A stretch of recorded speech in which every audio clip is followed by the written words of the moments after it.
नमस्कार दर्शकों, daily updates में फिर से हाजिर हैं आपकी host doctor Sushma. Daily updates जितने भी बच्चे कॉम्पिटिटिव एग्ज़ाम की तैयारी कर रहे हैं उन सब के लिए कोशिश हमारी रहती है कि उस तरह के करंट अफेयर्स हम आपके सामने लाएं जो आपके लिए बहुत ही वैल्यूएबल होंगे, एग्जामिनेशन पॉइंट ऑफ व्यू से भी और नॉलेज के लिए भी।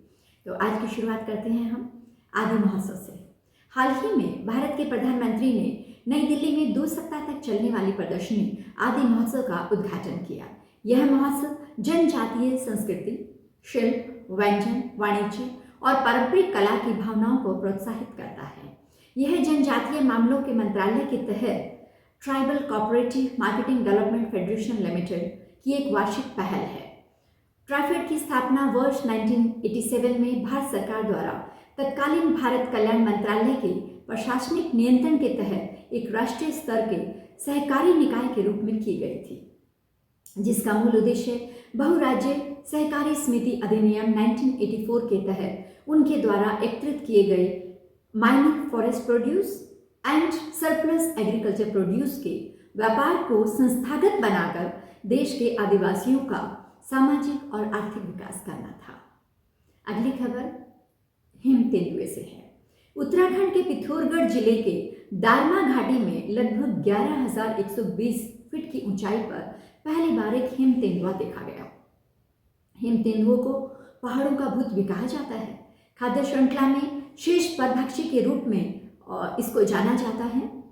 वे international union for conservation of nature की रेड लिस्ट में सुभेद्य के रूप में सूचीबद्ध हैं। वे वन जीवों एवं वनस्पतियों की लुप्तप्राय प्रजातियों के अंतर्राष्ट्रीय व्यापार पर अभी समय के परिशिष्ट वन और भारतीय वन्य जीव संरक्षण अधिनियम 1972 की अनुसूची 1 में सूचीबद्ध है। मध्य एशिया के पहाड़ी क्षेत्रों में उनका वितरण बृहद परंतु खंडित है, जिसमें हिमालय के विभिन्न हिस्से जैसे लद्दाख, हिमाचल प्रदेश, उत्तराखंड और सिक्किम शामिल हैं। अंतर्राष्ट्रीय इंजीनियर एवं प्रौद्योगिक मेला। भारत के राष्ट्रपति ने नई दिल्ली में अंतर्राष्ट्रीय इंजीनियरिंग एवं प्रौद्योगिक मेला 2023 का उद्घाटन किया। IETF क्रेता विक्रेता सम्मेलनों, अंतर्राष्ट्रीय सम्मेलनों एवं सेमिनारों, व्यापारिक नेटवर्किंग, प्रौद्योगिक आकलन, रणनीतिक भागीदारी और विक्रेता विकास के लिए एक मंच है तथा इसमें विश्व भर के आगंतुक भाग लेते हैं। यह आयोजन न केवल इंजीनियरिंग एवं विनिर्माण क्षेत्र में भारत की विकास गाथा का उत्सव है, बल्कि विश्व में सर्वश्रेष्ठ उन्नत प्रौद्योगिकियों के साथ देश के सहयोग का प्रमाण है।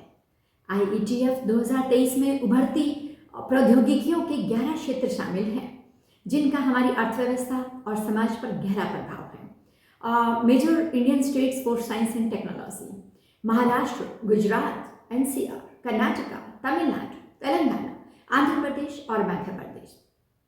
आज के इस डेली अपडेट्स में हमारा आखिरी जो टॉपिक हमने चुना है वो अभ्यास धर्म गार्जियन है।